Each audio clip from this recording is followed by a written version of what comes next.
Welcome to spectrum guys. Spectrum में आप सबका स्वागत है। आज की इस वीडियो में हम चर्चा करने वाले हैं मैला आंचल, जो कि फणीश्वर नाथ रेणु द्वारा लिखा गया उपन्यास है। ये उपन्यास इनका पहला उपन्यास है और ये सबसे ज़्यादा इनका चर्चित उपन्यास है।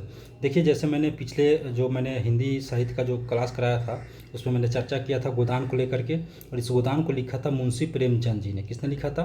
मुंशी प्रेमचंद जी ने। और इसका प्रकाशन हुआ था 1936 में। कब हुआ था? 1936 में। जैसे मुंशी प्रेमचंद जी का ये जो गोदान उपन्यास है ना, ये भी काफ़ी फेमस है। और मुंशी प्रेमचंद जी का को फेमस करने के लिए गोदान का जो है काफ़ी महत्वपूर्ण योगदान है। और जिस तरीके से ये प्रेमचंद जी का जो गोदान फेमस है ना, ठीक उसी प्रकार से फणीश्वर नाथ रेणु जी का ये मैला आंचल फेमस है। ध्यान रखिएगा, ये जो फणीश्वर नाथ रेणु जी का ये जो मैला आंचल है, ये इनका पहला उपन्यास है। कौन सा उपन्यास है? ये पहला उपन्यास है। और जैसे आप लोग देखते हैं ना, जैसे कोई मूवी आती है कोई नए हीरो की या किसी भी हीरो की, तो कैसे एक अच्छी मूवी आती है तो वो एक ही मूवी से जैसे फेमस हो जाता है ना रातों रात, ठीक उसी प्रकार से फणीश्वर नाथ रेणु जी ने जब ये मैला आंचल लिखा तो यह उसी तरीके से रातों रात क्या हुए, चर्चित हो गए। और इस मैला आंचल को बहुत ही ज़्यादा ख्याति मिली। और इसी मैला आंचल के बारे में हम लोग आज डिस्कस करने वाले हैं। देखिए, मैला आंचल के बारे में डिस्कस करेंगे उससे पहले थोड़ा सा हम फणीश्वर नाथ रेणु जी का जो बेसिक जानकारी है ना, पहले वहाँ से थोड़ा कर लेंगे। देखिए, ये जो है आपका झारखंड एसएससी सीजीएल, किस एग्ज़ाम के लिए? Jharkhand SSC CGL. अगर आपने फॉर्म डाला होगा और जब आपने इसको सिलेबस को स्टडी किया होगा, देखिए अगर आप इसके सिलेबस को नहीं जानते हैं ना, तो इसका सिलेबस का वीडियो पहले ही आ चुका है। आपको करना क्या है कि इस चैनल पर जाना है, वहाँ पर झारखंड एसएससी सीजीएल का जो वीडियो होगा वॉच कर लेना है। अदरवाइज क्या करूँगा मैं कि इस वीडियो के डिस्क्रिप्शन में झारखंड एसएससी सीजीएल का जो सिलेबस वाला जो लिंक है ना, उसको डाल दूंगा, वहाँ से वॉच कर लीजिएगा। तो झारखंड एसएससी सीजीएल का जो पेपर 2 है, कौन सा पेपर है? पेपर 2 है। और उस पेपर 2 में अगर आपने हिंदी सेलेक्ट किया है, क्या सिलेक्ट किया है? अगर आपने हिंदी सेलेक्ट किया है तो जब मैंने सिलेबस को डिस्क्राइब किया था तो वहाँ पे 3 उपन्यास की मैंने चर्चा की थी। कितने उपन्यास की? 3 उपन्यास का मैंने चर्चा किया था, जो कि आपके सिलेबस में दिया हुआ है झारखंड एसएससी सीजीएल को लेकर के। जिसमें से एक उपन्यास जो कि गोदान है, उसका पहले भी चर्चा कर चुके हैं। अगर अभी तक आपने उसको वॉच नहीं किया तो उसे भी वॉच कर लेंगे, उसका भी लिंक आपको इस वीडियो के डिस्क्रिप्शन में मिल जाएगा, अदरवाइज चैनल पे तो मिल ही जाएगा। और आज हम चर्चा करेंगे मैला आंचल के बारे में। तो मैला आंचल की चर्चा करेंगे उससे पहले हम थोड़ा सा फणीश्वर नाथ जी के उससे थोड़ा सा बेसिक बैकग्राउंड की बात करते हैं। देखिए, उपन्यास कहते किसके हैं, या ये कह सकते हैं आप कि एक बेहतर उपन्यास होता कैसा है। तो देखिए, एक बेहतर उपन्यास में या एक जो जिसे हम लोग उपन्यास कहते हैं, उसमें जीवन तथा समाज की व्याख्या का सर्वोत्तम साधन होता है। यानी उसमें जीवन कैसा होना चाहिए और समाज का क्या स्ट्रक्चर होना चाहिए, समाज कैसा होना चाहिए, इन सब चीज़ को लेकर के काफ़ी डिटेल्स व्याख्या किया जाता है। और ये जो उपन्यास है ना, ये आधुनिक देन है, साथ ही जीवन के यथार्थ चित्रण का ये घोतक होता है। देखिए, इससे पहले जो कहानियाँ लिखी जाती थी ना, वो समाज के बारे में जो लिखी जाती थी तो उसमें थोड़ा सा काल्पनिक मिक्स किया जाता था। क्या मिक्स किया जाता था? थोड़ा सा तर्का वर्का लगा करके काल्पनिक और यथार्थ दोनों को मिक्स करके। लेकिन इसमें यथार्थ जो थोड़ा कम नज़र आता था, लेकिन काल्पनिक ज़्यादा नज़र आता था। लेकिन जो आधुनिक युग में जो उपन्यास लिखने की परंपरा जो शुरुआत हुई, उसमें जीवन के यथार्थ का चित्रण किया जाने लगा, यानी यथार्थ ज़्यादा होने लगा और काल्पनिक जो है कम होने लगा, या मान के चलिए कि न के बराबर होने लगा। और एक बेहतर उपन्यास का यही गुण होता है। अगर ये सारी चीज़ें हैं तो एक बेहतर उपन्यास माना जाता है वो। फिर हम आगे देखेंगे।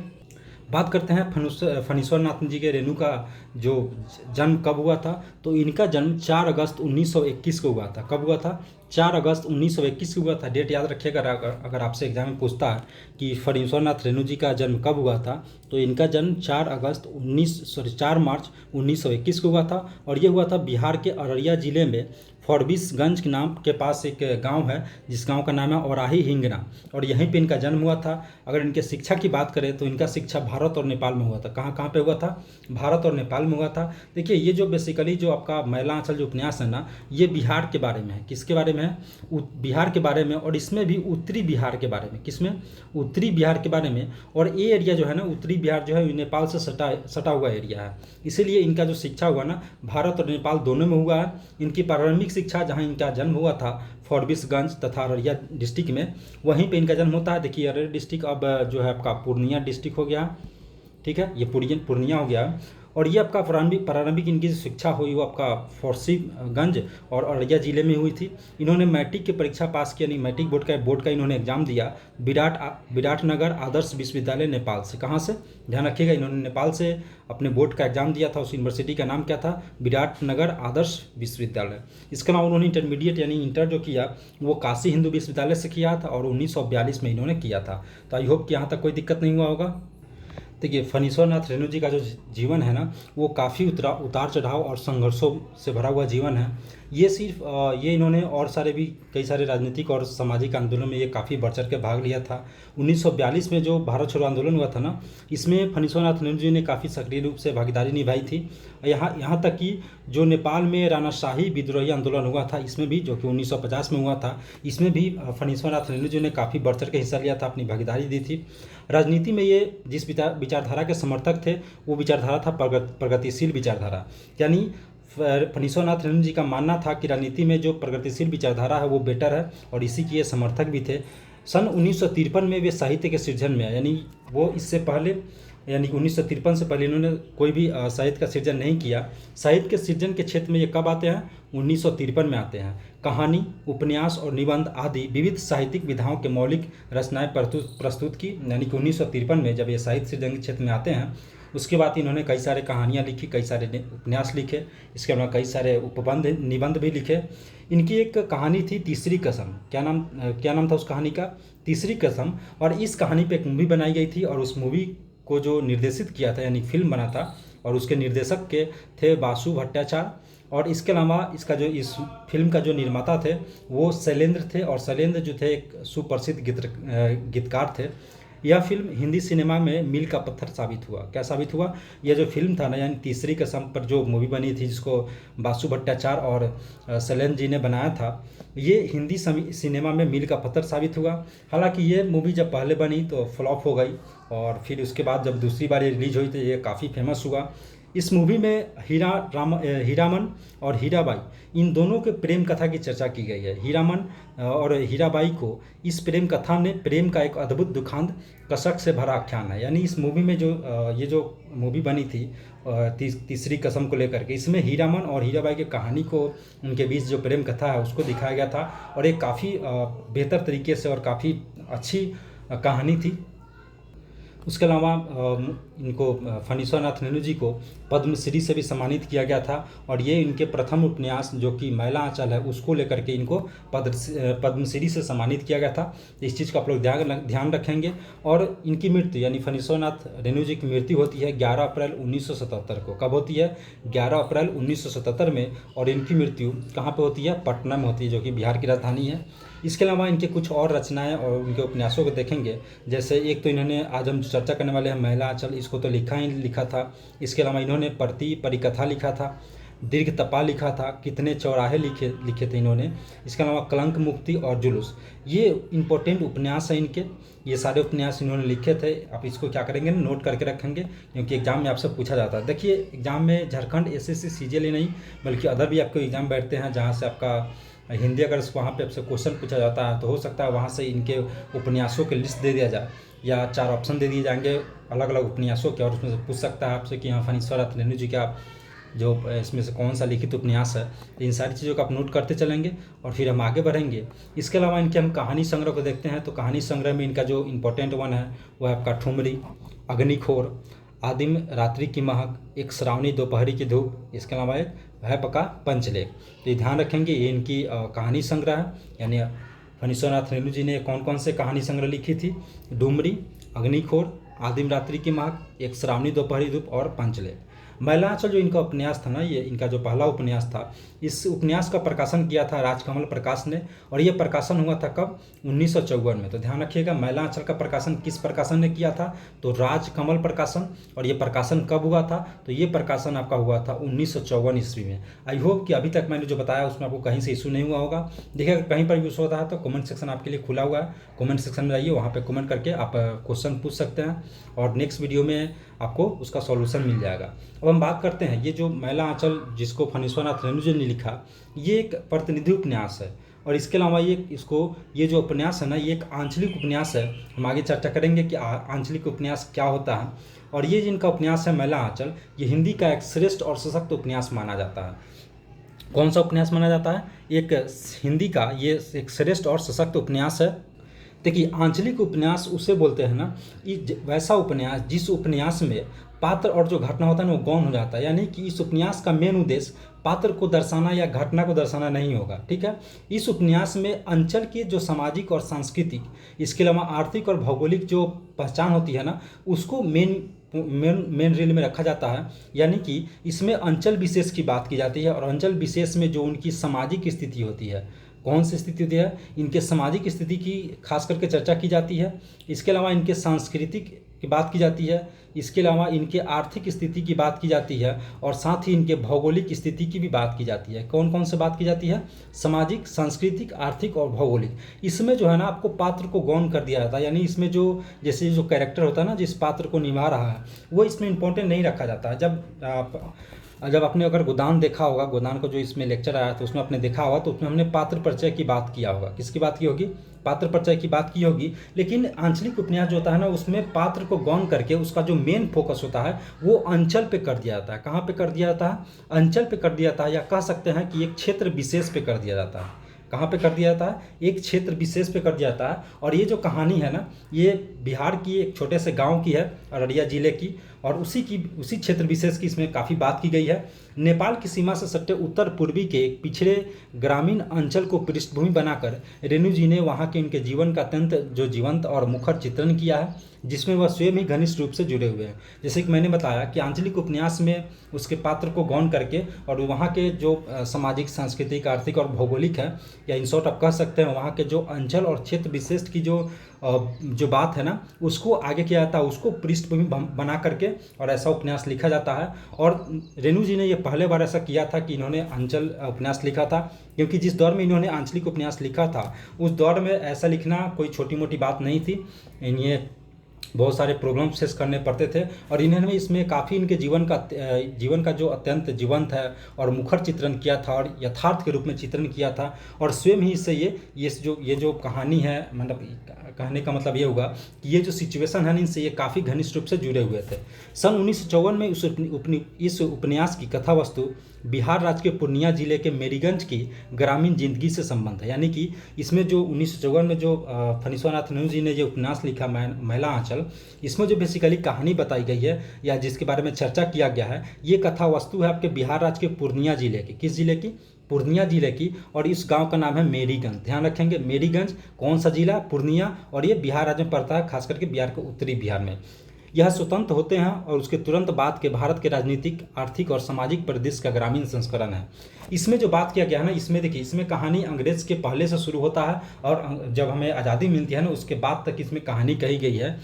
उसके बाद ही ये बताया गया कि ये स्वतंत्र होते हैं, उसके बाद ही ये जो भारत की राजनीतिक, आर्थिक और सामाजिक जो परिदृश्य है ना, और उसका जो ग्रामीण लेवल पे जो संस्करण है, गांव में जैसे क्या राजनीति कैसे होती थी, उसका आर्थिक और सामाजिक स्थिति के बारे में काफ़ी इन्होंने डिटेल चर्चा किया है। रेणु के अनुसार इसमें फूल भी है, सूल भी है, धूल भी है, गुलाब भी है और कीचड़ भी है। देखिए कितना बेहतर तरीके से इन्होंने उल्लेख किया है। इन्होंने ये कहा है कि जो ग्रामीण जीवन है आज़ादी के बाद या आज़ादी के पहले, इन सारे कहानियों ने स्पष्ट कर दिया है कि इसमें फूल भी है, यानी यहाँ पे खुशी भी है, सूल भी है, यानी कि यहाँ पे कठिनाई भी है, धूल भी है, गुलाब भी है, कीचड़ भी है। यानी इन शॉर्ट कहा जाए तो यहाँ सुख भी है, दुख भी है, शोषण भी है, खुशी भी है, यानी सारी चीज़ों की चर्चा इन्होंने इस उपन्यास में काफ़ी बेहतर तरीके से किया है। मैं किसी से दामन बचाकर निकल नहीं पाया। जब इन्होंने उपन्यास लिखा तो ये कहते हैं कि ये इन किसी भी पॉइंट से दामन बचा कर नहीं निकल पाए, यानी कि ये सारी समाज के जो भी पहलू थे ना, उन सारे पहलुओं पर काफ़ी विशेष रूप से चर्चा किया है।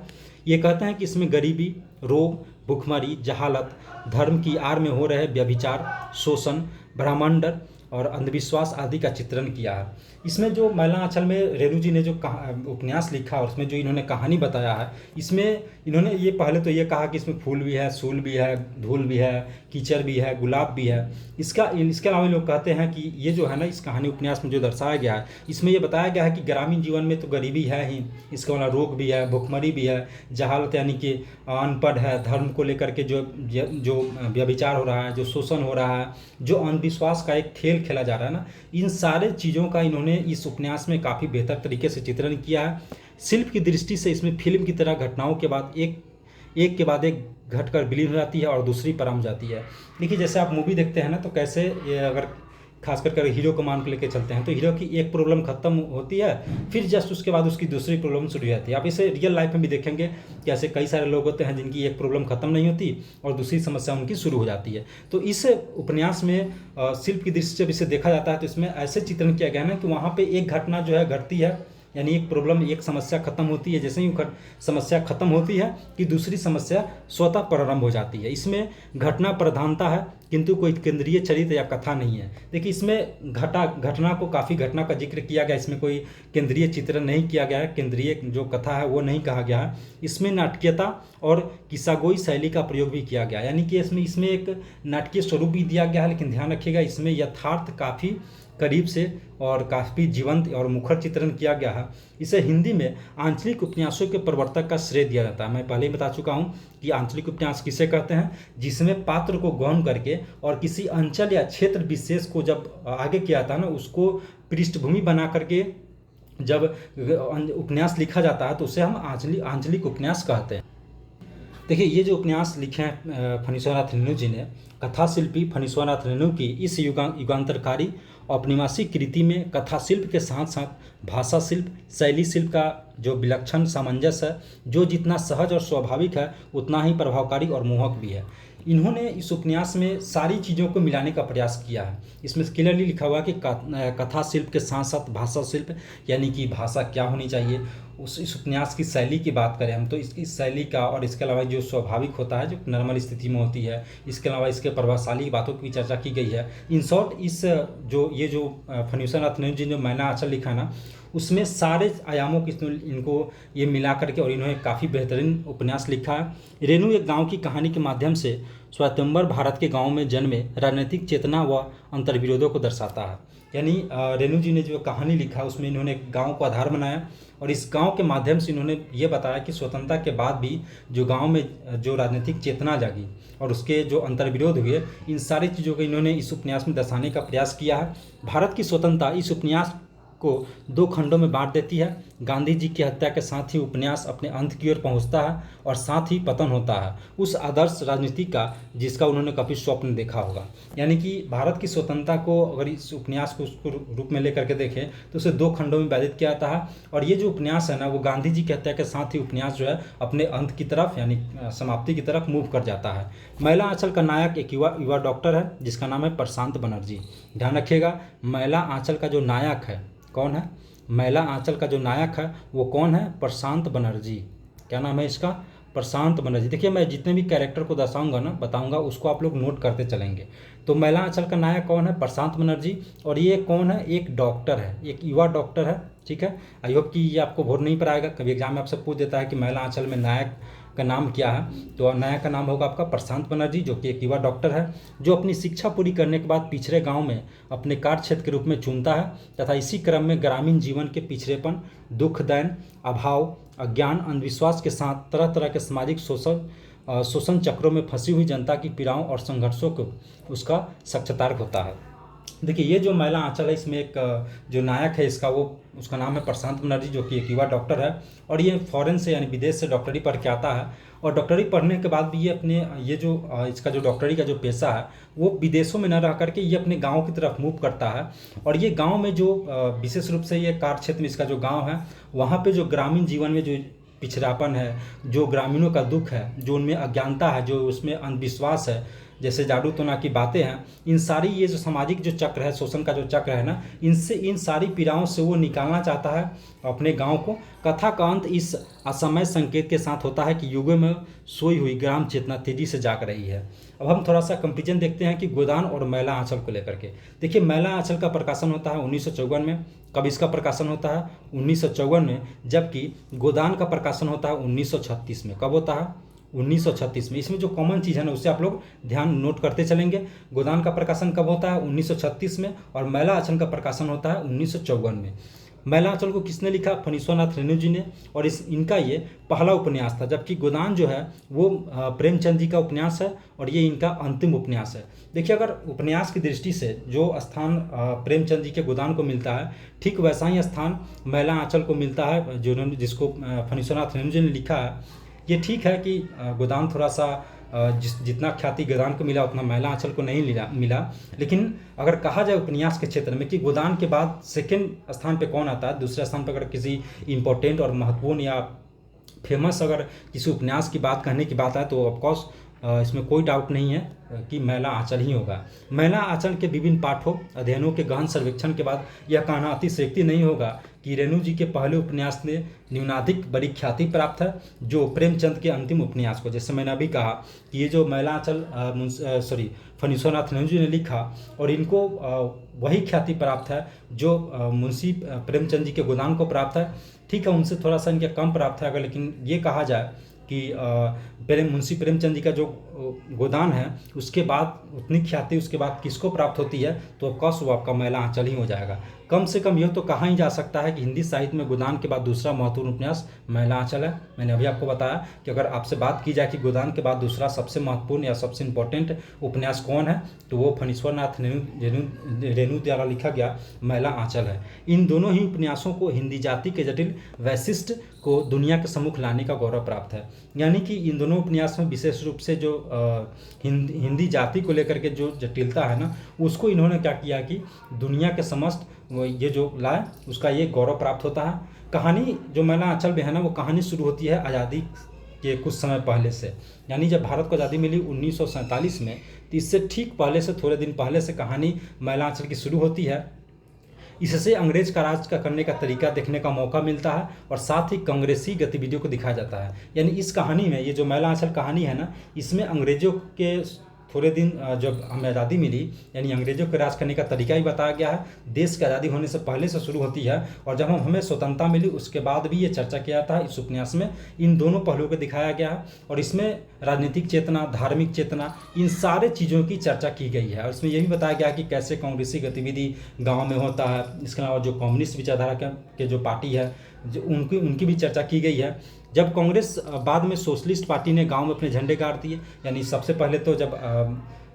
पहले गांव में तो कांग्रेसी आते हैं, यानी कांग्रेस अपना झंडा गाड़ता है, ठीक उसके बाद सोशलिस्ट पार्टी भी उस गांव में आकर के झंडा गाड़ देती है। इन दोनों पार्टियों की विचारधारा और कार्य करने के तरीकों में अंतर को विभिन्न घटनाओं को दर्शाया गया है। और इसी दोनों के घटनाओं को, यानी ये जो सोशलिस्ट पार्टी है और कांग्रेस पार्टी है, इन दोनों के कार्य करने की जो विचारधारा है और कार्य करने का जो तरीका है ना, इन दोनों के तरीका को इस मैला आंचल उपन्यास में काफ़ी बेहतर तरीके से दर्शाया गया है, दिखाया गया है। बाद में जब देश आज़ाद हुआ तो लोगों पर उसकी प्रतिक्रिया भी दिखाई पड़ती है। यानी जब हमें आज़ादी मिली 1947 के बाद, तो इस उपन्यास में भी दिखाया गया है कि जब देश आज़ाद हुआ तो कैसे लोगों ने अपनी प्रतिक्रिया दिखाई। लोगों ने यह भी पूछा कि आज़ादी के कारण ज़मीनी बदलाव क्या हुआ। देखिए, एक लोगों का जो बेसिक सवाल है, जब भारत को आज़ादी मिली तो जो निचले स्तर के लोग थे, जो अज्ञान थे, जो इसमें इन्वॉल्व नहीं हुए थे, उनके लिए एक बड़ा सवाल था कि जब हमें आज़ादी मिली तो उसमें ज़मीनी लेवल पर क्या बदलाव हुआ। यानी उनका कहने का अर्थ ये था कि उनकी स्थिति में क्या सुधार हुआ। बाद में जब भारत के लोग एमएलए, मिनिस्टर आदि पदों पर बैठने लगे तो उनके भ्रष्ट होने को भी दिखाया गया। यानी ये दिखाया गया कि जब अंग्रेज यहाँ से गए, भारत आज़ाद हुआ, उसके बाद जब भारत आज़ाद होने के बाद जब यहाँ की पार्टियों ने सरकार बनाया, तो उसके बाद जब वो मिनिस्टर बनते हैं, एमएलए बनते हैं, एमपी बनते हैं, जब वो पोस्ट पर बैठते हैं, जब वो मंत्री बन जाते हैं, जब वो मिनिस्टर बन जाते हैं, तो वो कैसे भ्रष्ट हो जाते हैं, करप्ट हो जाते हैं। इन सारी चीज़ों को काफ़ी बेहतर तरीके से मैला आंचल में दिखाया गया है। गांधी जी की मृत्यु पर पूरे गाँव में शोक यात्रा मनाया जाता है। यानी जब गांधी जी की मृत्यु हुई तो उनके मृत्यु पर पूरे गाँव में शोक यात्रा निकाली जाती है। देखिए, गाँव के लोगों को ये नहीं पता था कि गांधी जी जीवन और विचार के बारे में कुछ मालूम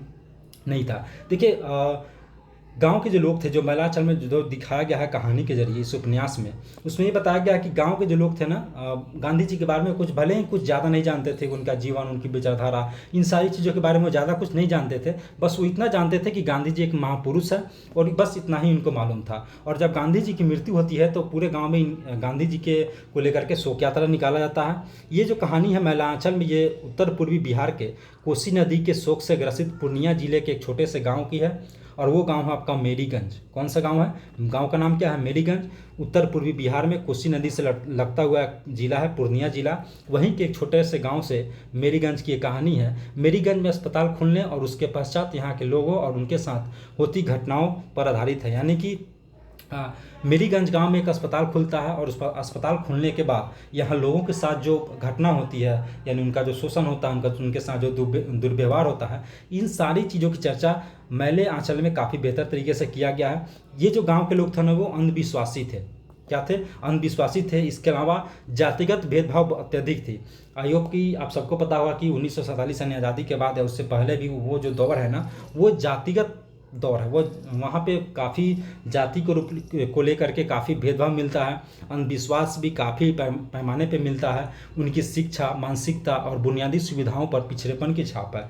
यानी कि ये जो गांव के लोग हैं उनमें अंधविश्वास काफ़ी भरा पड़ा है, जातिगत भेदभाव तो है ही है। आगे हम चर्चा करेंगे कि अलग अलग जातियों के अलग अलग मोहल्ला हुआ करते थे, उनमें शिक्षा का अभाव है, उनकी मानसिकता जो है ये नहीं कह सकते हैं कि बेहतर तरीके का है। उन्हें जो बुनियादी जो सुविधा मिलनी चाहिए थी, शिक्षा, रोटी, कपड़ा, मकान, ये सारी चीज़ें आप कह सकते हैं, इसमें जो पिछड़ापन है ना, उसकी छाप इस मैला आंचल में काफ़ी बेहतर तरीके से दिखाया गया है और काफ़ी बेहतर तरीके से इसका सजीव चित्रण भी किया गया है। प्रारंभ में 3 प्रमुख चित्र रूप सामने आते हैं, यानी इसमें जो कहानी है शुरुआत में जो चर्चा की गई है इसमें 3 प्रमुख रूप आते हैं। वो कौन कौन से हैं? बालदेव, डॉक्टर प्रशांत और दासी लक्ष्मी। अभी हमने आपको बताया कि ये डॉक्टर प्रशांत कौन है।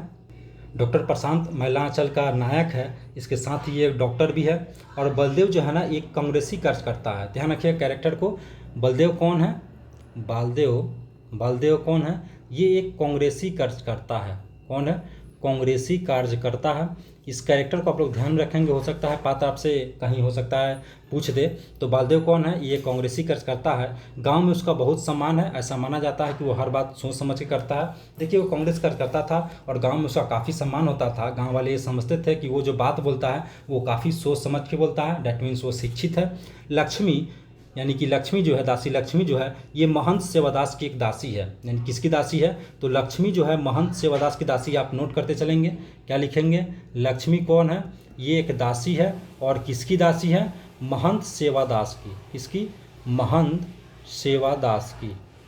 देखिए इसमें जो धार्मिक आडंबर है ना, इसको भी काफ़ी अच्छे तरीके से उजागर करने का प्रयास किया गया है। कम उम्र में अनाथ होने के बाद ही मठ पर उसका शोषण होता रहा। यानी ये जो दासी लक्ष्मी है, लक्ष्मी जो है ये जो कम उम्र में ही अनाथ हो गई, फिर उसके बाद वो मठ पर रहने लगी और मठ पर उसका लगातार शोषण होता रहा। किंतु इसके बावजूद भी वो एक बेहतर, समझदार और व्यवहार कुशल महिला थी। बालदेव जी लक्ष्मी की मदद करते हैं, जो मन ही मन लक्ष्मी के लिए आकृष्ट होते हैं और दोनों का प्रेम जो है बेहद पवित्र है।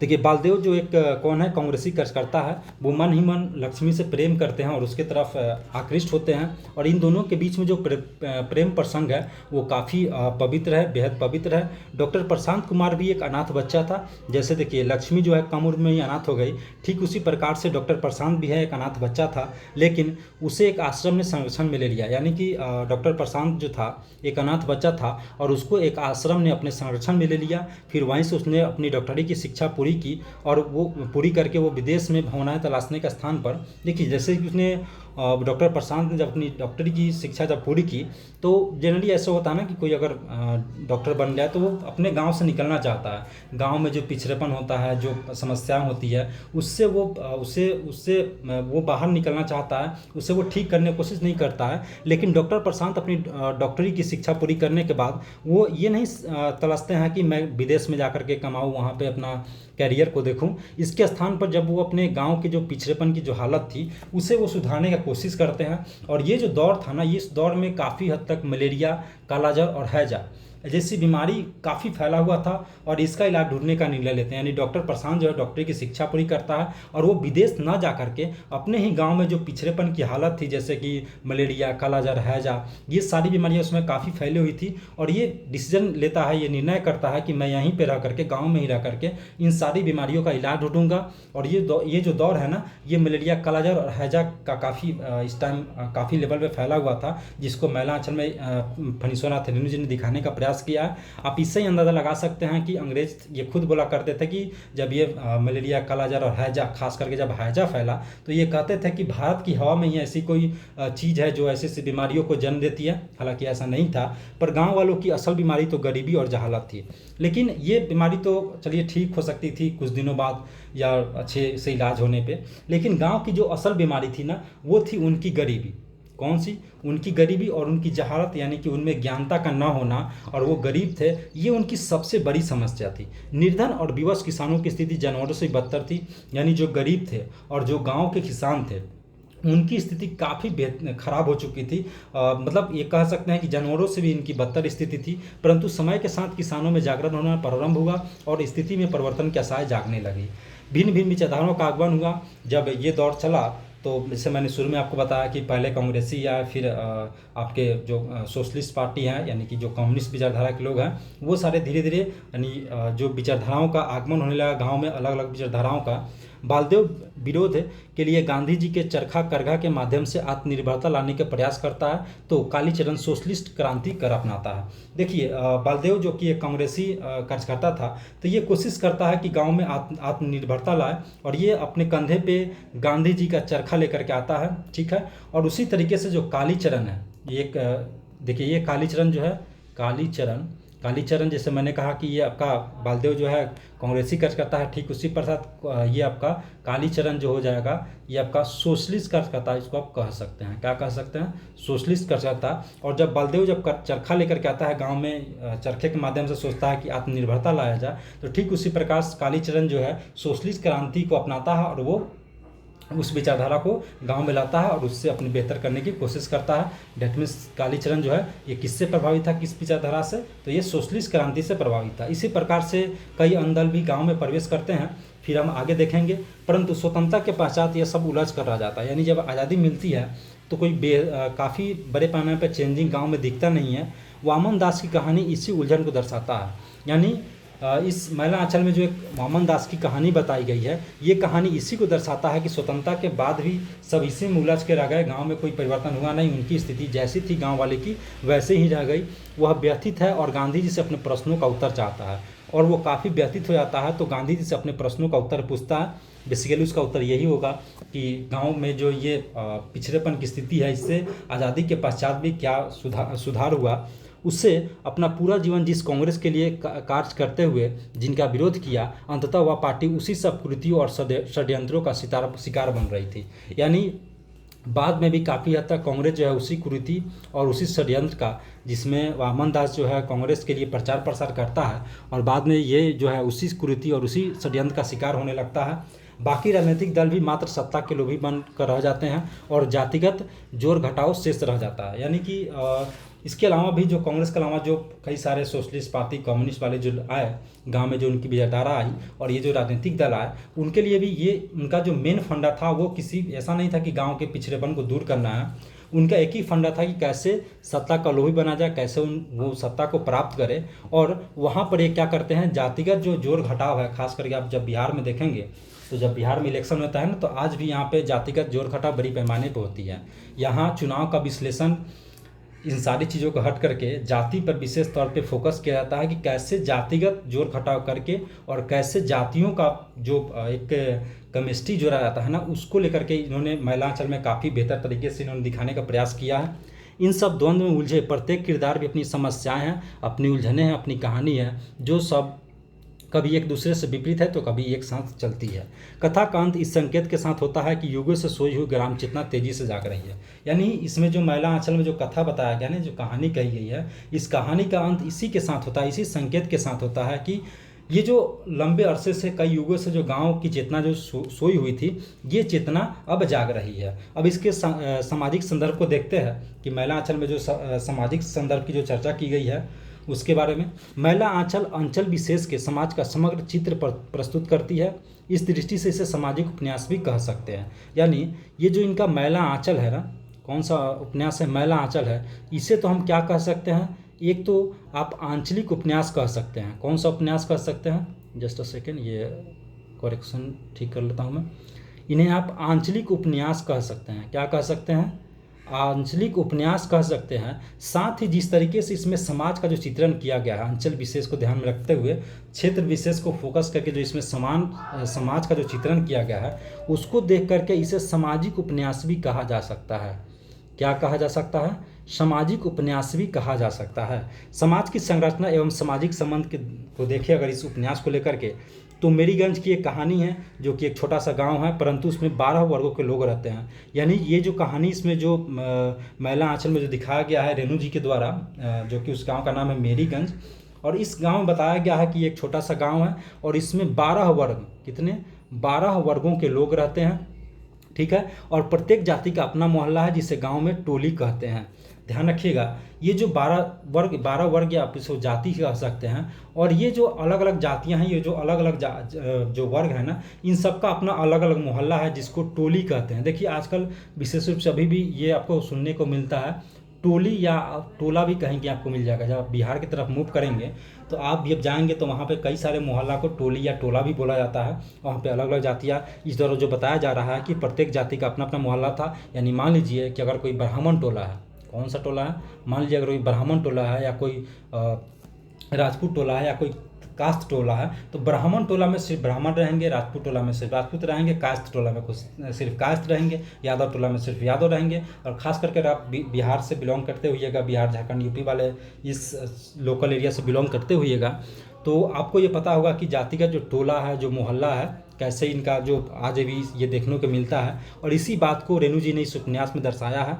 गांव में 3 जातियां प्रमुख थी और वो जाति थी राजपूत, कायस्थ और यादव। जाति के नाम पर मोहल्लों का नाम रखे गए थे, जैसे कायस्थ टोला या टोली, मासिक टोली, राजपूत टोली, यादव टोली, तात्या टोली, घूमर टोली। देखिए ये जो पूरा जो गांव है ना, उसमें अलग अलग मोहल्ले थे। और जब चूंकि 12 वर्ग थे यानी 12 जातियाँ थी, तो ऑफकोर्स इस गांव में 12 मोहल्ले होंगे।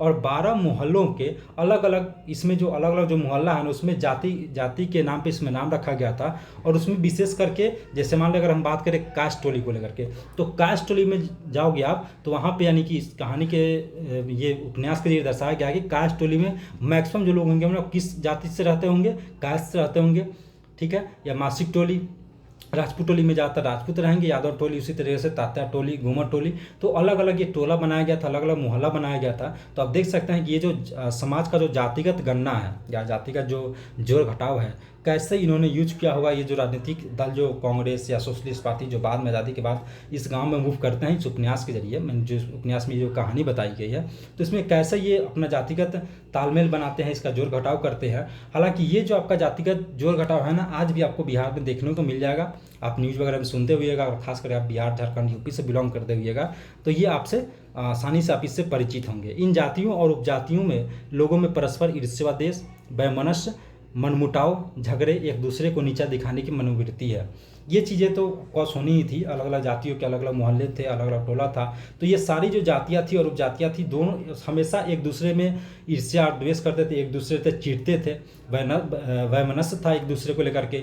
ये दोनों जातियों को लेकर के, अलग अलग जातियों को लेकर के हमेशा एक दूसरे से झगड़ा होते रहता था। और इसके साथ ही एक जाति या दूसरी जातियाँ को नीचा दिखाने का ये प्रयास करता था। ऐसे ही इस गाँव की मनोवृत्ति हो गई थी।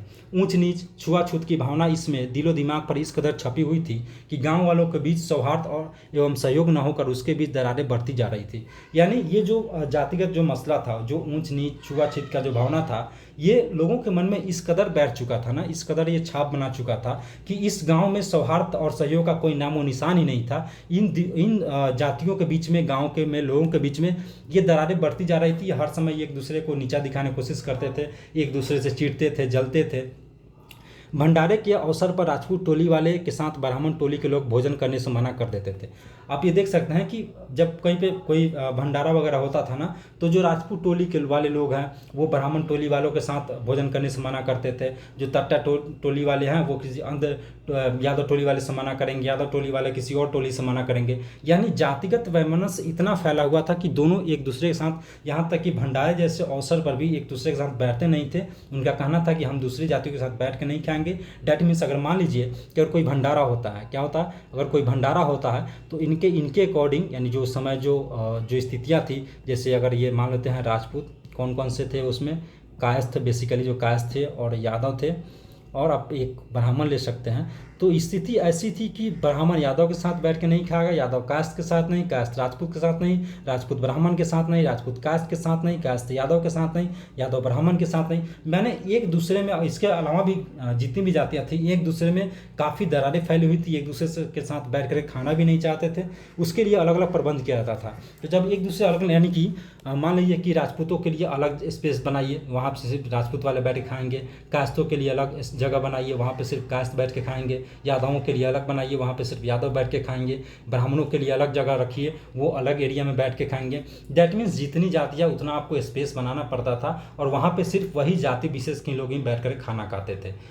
सिपोरिया टोली के ग्वाला टोली के साथ एक पंगत में खाने से इनकार करके मना कर देता। देखिए सिपरिया टोली के जो लोग हैं, इसमें जो कहानी बताया गया है, एक टोले का नाम रखा गया है सिपरिया टोला, ठीक है। उस टोला के जो लोग हैं ना, एक ग्वाला, ठीक है, ग्वाला टोली के एक व्यक्ति के साथ, उसके साथ पंगत। देखिए पंगत मतलब जैसे आप अगर आप गांव से बिलोंग करते होंगे तो वहाँ पर जब कोई पार्टी फंक्शन होता है या कोई शादी वगैरह हो, तो वहाँ पे जब लोगों को इनवाइट किया जाता है ना, तो वहाँ पंगत लगाया जाता है। यानी कि या पहले, अब तो खैर टेबल कुर्सी वाला ज़माना आ गया ना, पहले क्या किया जाता था, एक दरी होता था, उसको बिछा दिया जाता था और सब यहाँ पे बैठ बैठ के खाते थे इसी तरह से। और इसे ही लाइन से जो बिछा करके जो बैठाया जाता ना, एक लाइन में सबको बैठा करके खिलाया जाता था। इसी को हम लोग पंगत बोलते हैं। अगर आप खास करके बिहार से बिलोंग करते होंगे तो ये पंगत के बारे में आपको काफ़ी पता होगा, बचपन में आपने ज़रूर देखा होगा। तो ऐसा ही एक सिपोरिया टोला का जो एक लोग था, वो ग्वाला टोली के लोगों के साथ बैठ कर खाने से इनकार कर देता है। कुछ लोग धमकी देते हैं, यदि भंडारे का इंतजाम बालदेव करेगा तो भंडारा मंछुल होगा। यानी कि इसके अलावा भी कुछ लोग ये भंडारे को लेकर के ये धमकी देते हैं कि अगर भंडारे का खाने पीने का अगर इंतजाम अगर बालदेव करता है, और बालदेव कौन है, ये कांग्रेसी कार्यकर्ता है, तो अगर ये बालदेव करता है भंडारे का इंतजाम तो भंडारा जो है मंछुल हो जाएगा। यानी कि जो अपर कास्ट मानते थे अपने आप को, या दूसरी कास्ट, या मान एक दूसरे को नीचा और मलेच्छ मानते थे। मलेच्छ यानी कि उनका मानना था कि ये जो है दूसरा जाति जो है हमसे नीचा है, हमसे वो मलेच्छ है। जाति बिरादरी का दबदबा इतना अधिक था कि कोई भी व्यक्ति यदि बिरादरी की बात नहीं मानता तो उसे जाति बहिष्कृत कर देती। अब देखिए ये जातिगत जो व्यवस्था था इस दौरान यहाँ पे, खास करके जो उत्तरी बिहार में ये जो उपन्यास में चर्चा की गई है, ये इतना कलिष्ठ था ना, इतना ज़्यादा दबदबा वाला था, इतना ज़्यादा स्ट्रॉन्ग था, कह सकते हैं आपके स्ट्रॉन्ग था, या इतना दबदबा बना हुआ था इसका कि मान लीजिए कि अगर कोई राजपूत टोली का कोई ऐसा व्यक्ति, जैसे होता है कि समय के साथ ऐसा मान लीजिए कोई एक पर्सन है जिसको लगा कि नहीं यार ये जो जातिगत मानसिकता है ना, ये इससे बाहर निकलना चाहिए। अगर वो इस बात को लेकर के अगर मान लीजिए वो ब्राह्मण के साथ बैठ कर खा लेता है कहीं पे,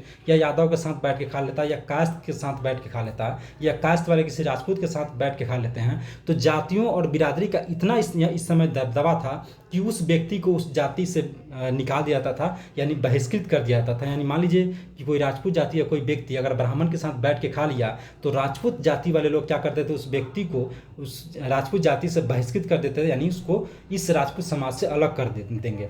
या कायस्थ वाले अगर ऐसे करते हैं तो उनको अलग कर देंगे, यादव करते हैं तो उनको अलग कर देंगे। यानी इन शॉर्ट कहा जाए तो एक दूसरे के जो दोनों जो जातियाँ थी, यानी जो डिफरेंट जो जातियाँ थी, अलग अलग जो जातियाँ थी, दोनों के बीच में कहीं पर भी मेल मिलाप, सौहार्द, सहयोग देखने को नहीं मिलता है। बिरंची ने एक बार ग्वाही के बदले तहसीलदार द्वारा दी गई जलेबी खा ली थी। अफवाह उड़ी कि उसने तहसीलदार का जूठी खा ली।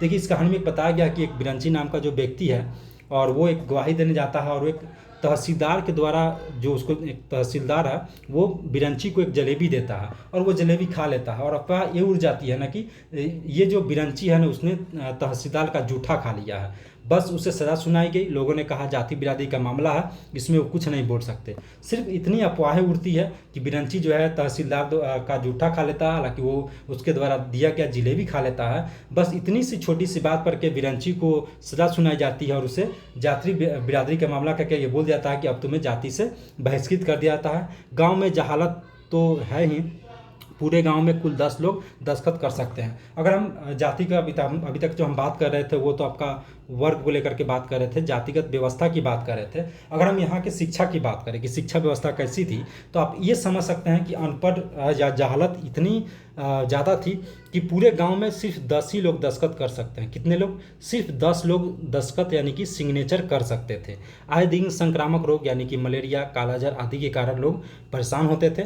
गरीबी इतनी है कि बहुत से लोगों ने दही चीनी, जलेबी, पूरी चखी तक नहीं थी। यानी ये देख के देखिए कि इस गांव में इतनी गरीबी है कि बहुत सारे ऐसे लोग थे जो कभी दही चीनी चखे ही नहीं थे अपने पूरे जीवन काल में। ना ही उन्होंने जलेबी खाया था, ना ही वो पूरी कभी खाए थे।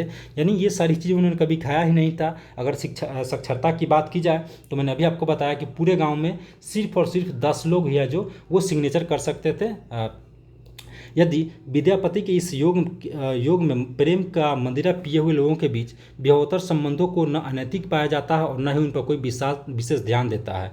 देखिए इसमें जो विद्यापति की बात कही गई है, इस योग में प्रेम का मदिरा पिए हुए लोगों के बीच विवाहोत्तर संबंध का अर्थ होता है कि जैसे मान लीजिए कोई ऐसा स्त्री, ठीक है, या पुरुष जिसका शादी हो गया लेकिन उसके बाद भी वो कहीं किसी और के साथ अगर संपर्क में है तो उसे ना अनैतिक पाया जाता था, ना इस पर कोई विशेष ध्यान दिया जाता था।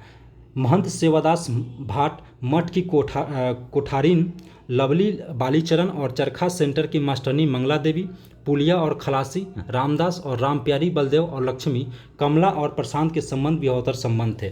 जैसे मैंने आपको बताया कि विवाहोत्तर संबंध, अभी आपको मैंने बताया कि विवाहोत्तर संबंध उसको कहा जाता था ना, जैसे मान लीजिए कोई एक व्यक्ति है, क्या है, जैसे मान लीजिए एक कोई पुरुष है, ठीक है, और एक कोई महिला है।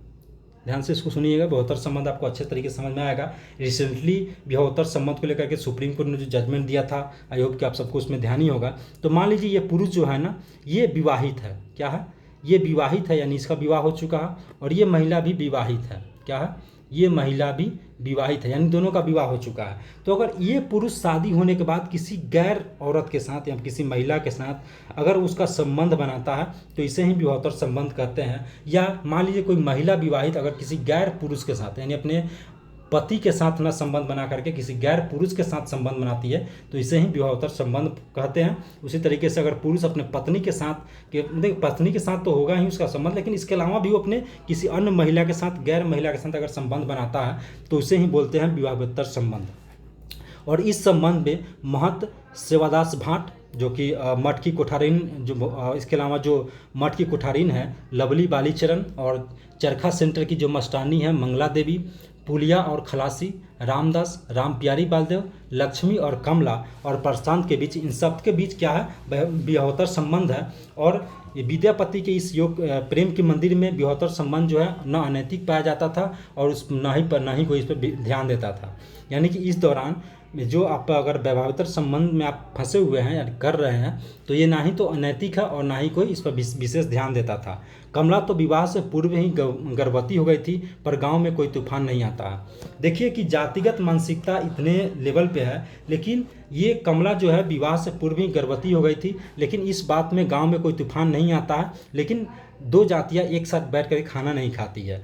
यहाँ समाज में स्त्री की दशा सदा की तरह शोचनीय और दयनीय है। उनका यौन शोषण भी होता है और आर्थिक शोषण भी होता है। यानी इस दौरान जो रेणु जी ने महिला आचरण में जो उल्लेख किया है कि इस टाइम जो समाज में जो स्त्रियों की स्थिति है वो शोचनीय है और दयनीय भी है, और इनका यौन शोषण यानी शारीरिक शोषण होता है, और शारीरिक शोषण के साथ साथ इनका आर्थिक शोषण भी हो रहा है। अंधा और बूढ़ा महंत सेवादास अबोध किशोरी लक्ष्मी का यौन शोषण करता है। फुलिया के माँ बाप अपनी विधवा बेटी का पुनर्विवाह इसलिए नहीं करते क्योंकि उनका शरीर नोचकर प्राप्त धन से उनकी गृहस्थ की गाड़ी चल रही होती है। यानी कि ये जो महंत है जिसका नाम है सेवादास, क्या नाम है, एक और चीज़ आप नोट करते चलेंगे, पात्र, देखिए एक आप अलग लिखते चलेंगे पात्र परिचय, और जितने मैंने पात्र बताए हैं सबका आप नोट करते चलेंगे।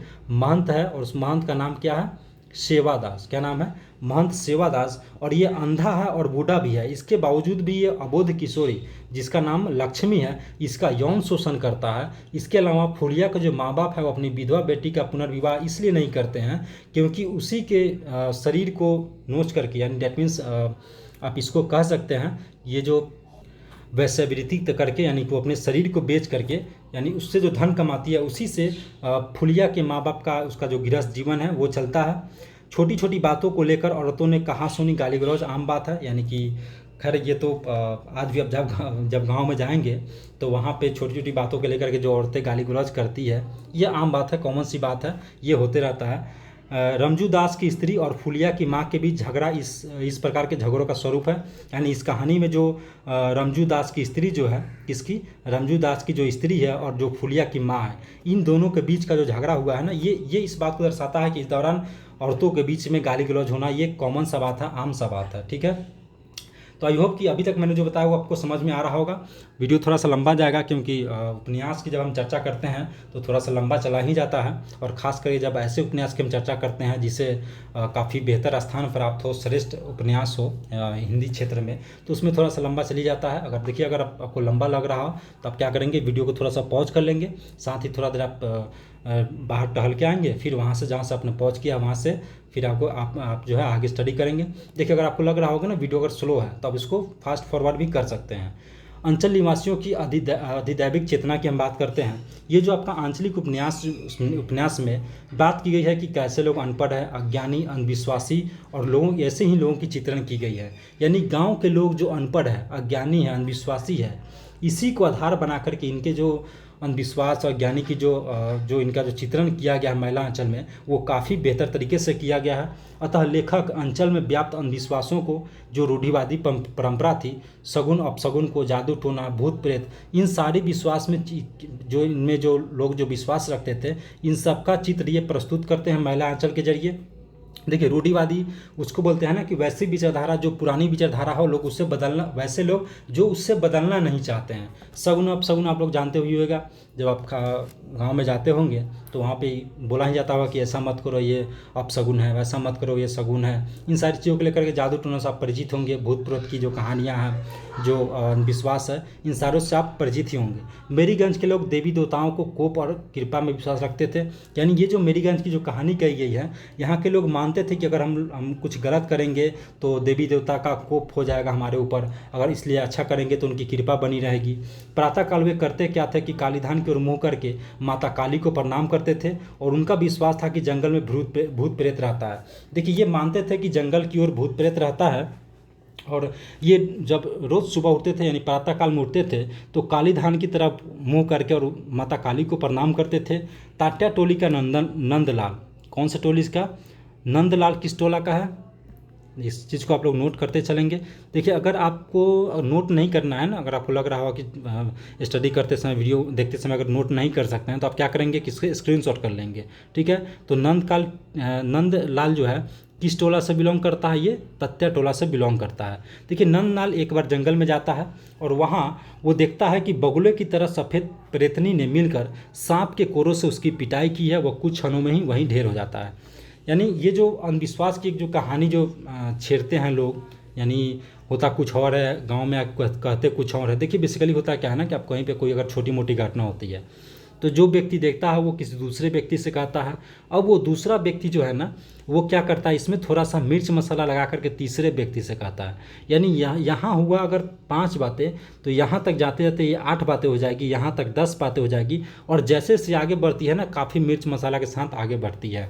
उसी तरीके से ये जो नंदलाल है, जो कि तत्या टोली से बिलोंग करता है, वो एक बार जंगल में जब जाता है तो देखता है कि बगुले की तरह एक सफ़ेद प्रेतनी है, यानी भूतनी है, जो कि मिल करके और वो सांप के कोरों से उसकी पिटाई करती है, यानी कि नंदलाल की पिटाई करती है। जहालत और अंधविश्वास के कारण ही बुढ़ापे में भी सुंदर लगने वाली तथा सबके प्रति स्नेह लुटाने वाली पार्वती मौसी को डाइन मानकर उसके साथ क्रूर और अपमानजनक व्यवहार किया जाता है। देखिए, इतना मतलब अंधविश्वास और अज्ञानता, अनपढ़, जहालत इतनी आ चुकी थी कि उस समय एक स्त्री है जिसका नाम है पार्वती मौसी। क्या नाम है? पार्वती मौसी। और ये पार्वती मौसी जो है ना, ये बूढ़ी हो चुकी है और ये सबके प्रति अपना स्नेह लुटाने वाली औरत थी। लेकिन जहालत और अंधविश्वास का इतना हालत देखिए कि इस पार्वती मौसी को डाइन बता दिया जाता है, और डाइन बता करके इसके साथ क्रूर और अपमानजनक व्यवहार किया जाता है। ये गांव के लोग जो है नदी को अपना माँ मानते हैं, क्योंकि ये मानते हैं कि उनके खेतों के लिए जल देती है नदी। आवश्यकता पड़ने पर नदी की पूजा अर्चना भी की जाती है और अनेक प्रकार से सहायता भी करती है। यदि गृह स्वामी नदी में स्नान करता है, गले में कपड़े का खूंट डालकर कमला मैया को पान सुपारी चढ़ाता है, तो कमला मैया चांदी के बर्तन देकर गृह स्वामी के अनुष्ठान में, शादी ब्याह या श्राद्ध के योग में सहायता करती है। यानी बेसिकली ये लोग क्या करते हैं, नदी को अपना माँ मानते हैं, नदी को अपना माँ मानते हैं, और नदी जो है इनको खेतों के लिए जल देती है। इसके अलावा इनका मानना है कि जब जो गृह स्वामी होगा, अगर वो नदी में स्नान करता है और गले कपड़े का खूंट अगर डाल करके कमला मैया को अगर पान और सुपारी चढ़ाता है, तो कमला मैया क्या करेगी, चांदी के बर्तन देगी, और गृह स्वामी के अनुष्ठान में, जैसे कि शादी ब्याह या श्राद्ध हो गया, उसमें ये योगदान देगी। अंधविश्वासी खलाजी का विश्वास है कि डॉक्टर लोग फैलाते हैं। यानी अंधविश्वास का आप देख सकते हैं कि अंधविश्वास इस लेवल तक जा चुका है कि ये लोग ये मानते हैं कि डॉक्टर जो है ये आपका रोग फैलाते हैं, और ये मानते हैं कि डॉक्टर जो सुई घोंपते हैं ना, उसमें जहर होता है। उनके द्वारा कुओं में दवा डालने से और पानी पीने वाले को हैजा का प्रकोप का शिकार लग जाता है। गांव का गांव हैजा से समाप्त हो जाता है। यानी जो हैजा फैला हुआ था ना, इनका ये गांव वालों का मानना था कि डॉक्टर ही ये रोग फैला रहे हैं, और ये जो सुई देते हैं ना, सिरिंज जो नीडल मारते हैं, यानी जब आप बीमार होते हैं तो आप जाते हैं तो आप डॉक्टर आपको सुई देता है, तो इनका मानना है कि ये लोग जब ये जो डॉक्टर सुई देते हैं उसमें वो जहर होता है और उस जहर के जरिए वो क्या करते हैं, लोगों के देह में डाल देते हैं। और इसके अलावा मानते हैं कि अगर कुएं में अगर दवा डाला जाता है तो उसमें उसको अगर आप उसके बाद अगर पानी कुएं के पानी में अगर दवा डालने के बाद अगर पिया जाता है तो उसमें हैजा का प्रकोप हो जाता है, यानी कि हैजा फैल जाता है और इस हैजे से गांव का गांव समाप्त हो जाता है। काला आजार फैलाने का कारण भी वो डॉक्टरों को ही बताते हैं और आरोप लगाते हैं कि विलायती दवाओं में गाय का खून मिलाकर उन्हें धर्म भ्रष्ट करते हैं। यानी इनकी अंधविश्वासी और जहालत देखिए कि ये कालाजार जो फैला हुआ था, ये मानते हैं कि ये डॉक्टर ही कालाजार फैला रहे हैं, ठीक है, ये मानते हैं कि डॉक्टर की वजह से ही कालाजार फैल रहा है। और इसके अलावा ये मानते हैं कि ये जो विलायती दवा है, यानी कि ये जो विदेशी दवा है, उसमें गाय का खून मिलाया गया है और गाय का खून मिला करके वो लोगों के का जो धर्म जो है वो भ्रष्ट करना चाहते हैं। देन हम इसके बात करते हैं धार्मिक वातावरण को लेकर के। तो मेरीगंज का यह धार्मिक स्थल तो है ही, उसमें संपत्ति का आकर्षण है। डेरे का महंत जो है 900 बीघे का ज़मीन का मालिक है। ध्यान रखिएगा, ये मेरीगंज जो है एक धार्मिक स्थल है ही, इसके साथ ही यहाँ संपत्ति का भी आकर्षण है। तो आप जैसे मैंने बताया, जो डेरे का जो महंत है, सिर्फ महंत, ठीक है, उसके पास 900 बीघा ज़मीन है। कितना? 900 बीघा ज़मीन का वो मालिक है। अतः यह संपत्ति का किरा स्थल है और विकृतियों की पूर्ति का माध्यम बन गया है। मेरीगंज के लोग गांव में स्थापित मठ और उसके अधिपति महंत में पूरी श्रद्धा रखते हैं। यानी ये जो महंत है ना, गांव के लोग, यानी इसमें जो कहानी बताई गई है मेरीगंज के लोगों की, ये सारे लोग जो है इस महंत के प्रति पूरी तरह से श्रद्धावान हैं और महंत जो ये अनुष्ठान आयोजित करते हैं उसमें ये भाग लेता है। कबीरपंथी मठ होने वाले धार्मिक क्रियाकलाप के चित्र प्रातः काल प्राप्तमक शब्द गायन, खंजरी बजाकर कीर्तन, प्राप्तकी के साथ सत्संग, जिससे मठ के सब लोगों का भाग लेना अनिवार्य है। यानी ये यहाँ पर जो ये जो मठ है, यहाँ पर जो गायन बजायन हो रहा है, खंजरी बजा करके जो कीर्तन किया जा रहा है, जो सत्संग किया जा रहा है, इन सारी चीज़ों में मेरीगंज के लोगों का भाग लेना अनिवार्य है। सत्संग में महंत जी उपस्थित होकर लोगों को उपदेश देते हैं और उनके प्रश्नों को उत्तर देते हैं। देन इसके बात करते हैं इसके राजनीतिक चेतना को लेकर के। तो मेरीगंज में सभी राजनीतिक दल सक्रिय है, जैसे कि मैंने शुरू में आपको बताया था, कांग्रेस है, सोशलिस्ट है, वगैरह वगैरह सारी पार्टियाँ इन्वॉल्व हुई इस गाँव में। बावन दास और बालदेव कांग्रेसी है। यानी अगर आपसे बात करें कि कांग्रेसी कार्यकर्ता कौन कौन है, कौन कौन से हैं कांग्रेसी, तो बावन दास, क्या नाम है, बावन दास और बालदेव, दो नाम आप याद रखेंगे। और कांग्रेसी कार्यकर्ता की बात की जाए तो क्या नाम है, बावन दास और बालदेव, ये दोनों कांग्रेसी है, गांधी जी के भक्त है और कालीचरण समाजवादी है। देखिए इसमें एक और जो है ना, कालीचरण, मैंने आपको बताया था कालीचरण जो है किस विचारधारा से जुड़ा हुआ है, ये समाजवादी विचारधारा का समर्थक है, ठीक है। समाजवादी विचारों से विद्रोह की भावना जागता है, अन्याय अत्याचार का विरोध करता है, नवयुवकों को क्रांति करने का आह्वान देता है। उसी के प्रयत्नों में से मठ में नागा बाबा का समर्थन प्राप्त प्रत्याशी नरसिंह दास मठाधीश न होकर के रामराज्य मठ का महंत बना। उसी के प्रयत्नों से खलाजी और फुलिया का चुभौना कराया जाता है। देखिए ये जो आपका कालीचरण है, जो कि समाजवादी विचारधारा के समर्थक है, इसी विचारधारा को लेकर के जो उसी के प्रयत्नों को लेकर के मठ में जो नागा बाबा का जो समर्थन जिसको प्राप्त था और उसका जो प्रत्याशी था नरसिंह दास, वो इस मठ का मठाधीश नहीं बनता है, जबकि मठाधीश बनता है यानी महंत बनता है रामराज, ठीक है, क्या नाम है उसका, रामराज। इसके अलावा खलाजी और फुलिया का चुभौना कराया जाता है। इसके अलावा राष्ट्रीय स्वयं सेवक संघ यानी कि राष्ट्रीय स्वयं सेवक संघ यानी RSS के कार्यकर्ताओं की चहल पहल का भी इस उपन्यास में वर्णन किया गया है। चुनावों उनको जीतने के लिए अपनाए गए हथकंडों, चुनाव के जीतने के बाद MLA बने राजनेताओं को कुकर्मों का पर्दाफाश किया गया है। यानी इस उपन्यास में बताया गया है कि चुनाव जीतने के लिए कैसे एक राजनेता हथकंडे अपनाता है। आज भी आप देखिएगा तो ये मिलेगा वो मिलेगा, ये राजनेताओं का जो हथकंडा है आज भी ये लोग अपनाते हैं। इसके बाद जब वो चुनाव जीत जाते हैं, जब MLA या MP में मंत्री बन जाते हैं, तो उसके बाद एक राजनेता के कुकर्मों का इसमें पर्दाफाश किया गया है। यानी महिला आंचल में स्पष्ट तौर से बताया गया है कैसे एक राजनेता जो है लोगों को हथकंडे अपना करके उसको ठगता है लालच देता है, और जब उससे जब वोट मिल जाता है, जब वो सरकार बना लेता है, वो जब मंत्री बन जाता है, एमएलए बन जाता है, देन वो किस तरह से भ्रष्टाचारी बन जाता है, कुकर्मी करने लगता है, शोषण करता है। इन सारी चीज़ों की चर्चा इसमें महिला आंचल में की गई है। महिला आंचल में 4 प्रेम कथाएं हैं। कितनी प्रेम कथाएं हैं? 4 प्रेम कथाओं को चर्चा किया गया है, जिसमें सहदेव, मिसिर और फुलिया की एक कहानी बताई गई है। दूसरा कहानी आपका कालीचरण और मंगला की कही गई है, और तीसरा है लक्ष्मीदासिन और बालदेव की, तथा आपका नेक्स्ट वन जो है कमली और डॉक्टर प्रशांत का प्रेम प्रसंग बताया गया है। देखिए इसमें महिला आंचल में कितनी प्रेम कथाएं बताई गई है? 4। पहला प्रेम कथा कौन कौन सा है? सहदेव, मिसिर और फुलिया, और कौन? फुलिया, ठीक है। दूसरी जो प्रेम कहानी बताई गई है वो बताई गई है कालीचरण और मंगला का। किसका बताया गया है? कालीचरण और मंगला का। ध्यान रखिएगा, एग्जाम के लिए इंपॉर्टेंट हो सकता है। लक्ष्मीदासिन, कौन? लक्ष्मीदासिन, जस्ट अ सेकेंड,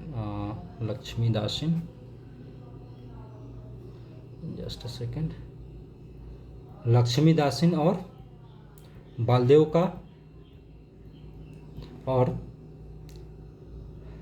चौथा जो प्रेम कथा इसमें बताया गया है वो बताया गया है कमली और डॉक्टर प्रशांत का। किसका? डॉक्टर प्रशांत का। तो आई होप कि अभी तक इसमें कोई दिक्कत नहीं होगा। ये एक दूसरे से अलग लेकिन अपने निजी वैशिष्ट्य के साथ है। प्रेम प्रसंग की उद्भावना में रेणु जी को महारत हासिल है, यानी कि जब बात करते हैं प्रेम प्रसंग को लेकर के, उसके बारे में कहानी लिखने के लिए, उपन्यास लिखने के लिए, तो इसमें रेणु जी को काफ़ी महारत हासिल है। उनकी कहानियों में प्रेम का जितना विविध, सुंदर और भिन्न रूप से हमें साक्षात्कार होता है, उसे लिपिबद्ध करना कठिन है। तो प्रेम चित्रण की अगर बात कर रहे थे हम, तो महिला आंचल में कितने प्रेम कथाओं की बात की गई है? तो महिला आंचल में 4 प्रेम कथाओं की बात की गई है। सहदेव, मिसिर और फुलिया, कालीचरण और मंगला, लक्ष्मीदासिन और बालदेव, कमली और डॉक्टर प्रशांत। तो आई होप कि आपको महिला आंचल से अब कोई दिक्कत नहीं हुआ होगा। मैंने झारखंड एसएससी के जो पेपर 2 में जो हिंदी था, इसमें यहाँ से क्वेश्चन आपको आगे नहीं जाएगा। अगर आपने मेंस 2 में आपने हिंदी को सिलेक्ट किया है तो ये काफ़ी आपके लिए इम्पोर्टेंट है। तो आपको करना क्या है कि चैनल को सब्सक्राइब कर लेना है, साथ ही वीडियो को लाइक करना है, कमेंट करना है, कोई क्वेश्चन हो, कोई क्वेरीज हो तो, और दोस्तों के साथ शेयर कर देना है। जितने भी एसएससी वाले जो एसएससी सीजीएल का जिन्होंने जो फॉर्म अप्लाई किया है उन सबको टैग कर देना है। आपके पास कोई व्हाट्सअप, टेलीग्राम ग्रुप या फेसबुक का ग्रुप हो तो उन सबके पास शेयर कर देना है। Thank you for watching. मिलते हैं नेक्स्ट वीडियो में नेक्स्ट टॉपिक के साथ, और वीडियो कैसा लगा कमेंट करके जरूर बताइएगा।